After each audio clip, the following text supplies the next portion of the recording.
وده اللي احنا قررنا نعمله. قررنا نشوف الحياة البسيطة في أبهى صورها، فخدنا العجل بتاعنا واتحركنا من القاهرة في طريقنا إلى قرى الصعيد الجميلة.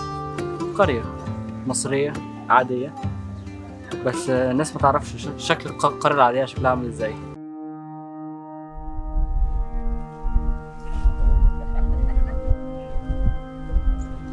كل اللي عليك ان انت تبعد عن اي مدينة كبيرة، وهتلاقي الوصول ليه اسهل ما يمكن، وده لانه موجود بطول مصر كلها وتقدر توصل له في اي وقت، وهناك حقيقي هتلاقي نفسك. ازيكم يا جماعة من وسط الريف المصري. وريني كده الجميزة. طيبة. فين الجميزة؟ اللي واجع دي طيبة، اجيب لك واحدة حلوة. اسمها الجميز؟ الجميزة. يا جماعة لو حد يعرف مروان بابلو يعمل له منشن، يقول له احنا لقينا الجميزة. احنا لقينا الجميزة اهي هنا في الفانت يا مروان يا بابا. يا ويلي من صفيلي صدمة عمري جت من زميلي، يا ما صنته يا ما قدرته وكنت فاكره سابني وبقيلي كله بعني. احنا دلوقتي في يعني قرية تبع الفشل اسمها كفر درويش. انا يعني من الاماكن، هي مش واو بس هي مكان بقى قرية يعني القرى اللي هي يعني في جلة على الارض بقى، والناس مجددة البيوت. وسيلة المواصلات الاكثر استخداما هنا هي العربية الكارو، وده بسبب الطرق اللي اتكونت بين البيوت. مركز القطوري فين؟ مركز العياط مركز القطوري.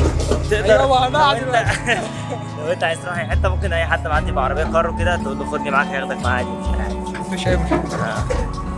هو الفكره انه من الحاجات اللي مبوظه شويه المتعه درجه الحراره عاليه. انا مش متخيل كمان لما على الطريق تبقى عامله ازاي. احنا هنا وسط زراعه زي ما انتم شايفين كده، شايفين الزراعه عامله ازاي، والجو حر. انا مش متخيل بقى الطريق لو معلوش زراعه او الناس اللي ساكنه في مدن صحراويه شويه الجو عندها عامل ازاي دلوقتي. بس هو الجو دلوقتي حر بشع. غير مش هيصة دي، اما عشان انت تشتغل صح والمادة والكرامة والكلام ده كله لا، ما بقتش فيه. معاك جنيه تسوى الجنيه. بس هنا بقى في البلاد هنا الفلاحين موجود الاحترام الكبير. عشان تعرفوا ان مش اي حد بيحب الخيار. قول تاني كده. زرعة الخيار لازم الارض تكون بتاعتها نظيفة، بتيجي على نضيف. الخيار ده بيجي ايه، بيتزرع على نضيف، مش زي الباقي يترمي كده. في ناس بتحط حديد فيها بيبوظ الطعم. محدش يحط حديد في الخيار عشان ما اجيش اموته. بتجيبوا لنا خيار محطوط فيه حديد. وده اللي احنا قررنا نعمله. قررنا نشوف الحياة البسيطة في أبهى صورها. انا عمال يقول جاهز قلت هو شكله بيكلمنا. الناس كلها بتجهز دلوقتي. طيب يا عم كريم. طيب انت خلاص ماشي ولا ايه؟ جاي ولا ايه؟ وعشان نعرف الريف المصري الأصيل ونتعرف على جماله كان لازم نسيب المدينة بدوشتها، فخدنا العجل بتاعنا واتحركنا من القاهرة في طريقنا إلى قرى الصعيد الجميلة. قرية مصرية عادية، بس الناس ما تعرفش شكل القرية العادية شكلها عامل ازاي.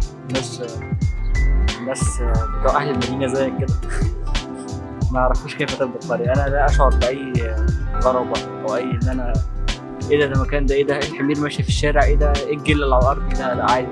والريحة نفس القصة. يعني أنا بالنسبة لي أشعر بغرابة شديدة. أنا أشعر بغرابة شديدة. بعد ما اتحركنا بالعجل من القاهرة في اتجاه أسوان، أنا ونوفل وكريم كان عندنا حماس كبير للعظمة اللي هنشوفها على الطريق. انا مش مصدق ان احنا خلاص مسكنا الطريق من جديد والله. الواحد اول ما قعد على الكرسي حس بالحريه. دي الحريه. أول حاجة فاجأتنا وسط بساطة وهدوء الطريق الزراعي كان الحفلة اللي عاملينها بياعين الفخار الجامدين دول، واللي بيقضوا كل الأيام بتاعتهم بالروح الحلوة دي.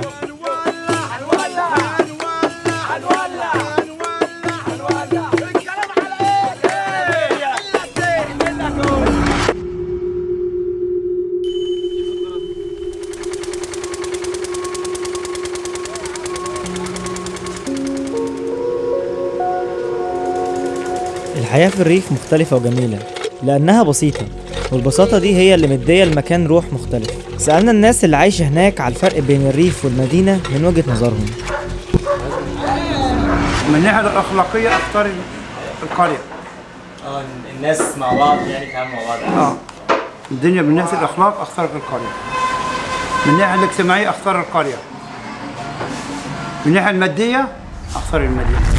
برضو الحياة في الريف وسط يعني الزراعة وحواليك خضرة في كل حتة، وكل الأصوات اللي جنبك يا إما أصوات حيوانات يا إما أصوات جوامع برضو صوتها مش عالي، يعني انتوا مش عارف هتبقوا سامعينها ولا لأ، بس الحياة البسيطة دي حقيقي مريحة للأعصاب بشكل كبير قوي، غير إن أنت تبقى كل حاجة حواليك صوت عربيات وصوت مواتير وروايح حاجات بتتحرق وصوت تريلات معدية وعوادم عربيات. موضوع حلو ومريح، فيعني أنصحك لو أنت من أهل المدينة تيجي تحاول تدور على مكان تعيش فيه ولو يوم في الريف المصري.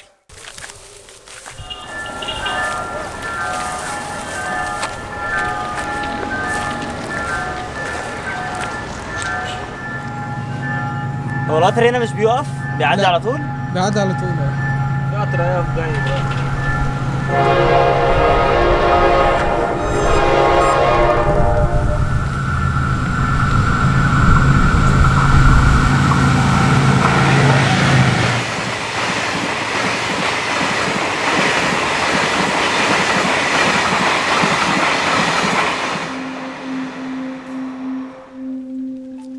وبعد ما قعدنا في القرية وقت كبير ابتدينا نحتك بالناس أكتر، وده خلانا نسمع ونشوف مشاكل الناس هناك ومعاناتهم.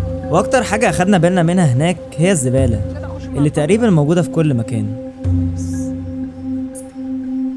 طب بقولك ايه أبا نوب، انت عارف احنا ما بنرميش زبالة في الأرض ليه؟ عشان المنظر ده. طب ماشي المنظر ده انت عشان المنظر ده ما نشوفوش واحنا ما نكونش السبب فيه. لا دي أراضي زراعية. الزباله دي مين اللي رماها؟ ناس زينا كانوا معديين. صح، ناس كتير. طب لو كل واحد عمل زي واحد بس، كل واحد منهم قال لك يا عم هو انا معاك زبالتك هتوديها فين؟ ارميها في الزبالة. ما فيش زبالة هنا، ما فيش سلة زبالة. لا في الطريق هنلاقي.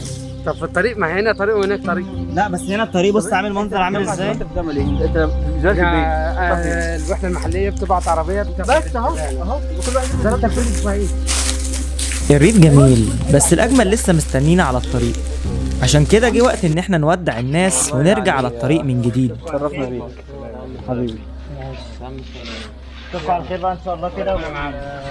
واحنا يعني واحنا قاعدين تاني المرة الثالثة كده يبقى ما نتحرمش منك والله، يعني فوق راسنا والله وبسطنا احنا في نفسنا. انطونيو ونكتشف الطريق مخبلنا ايه. حبيبي يلا مع السلامه. يلا يا استاذ كريم، يلا يلا يلا يلا.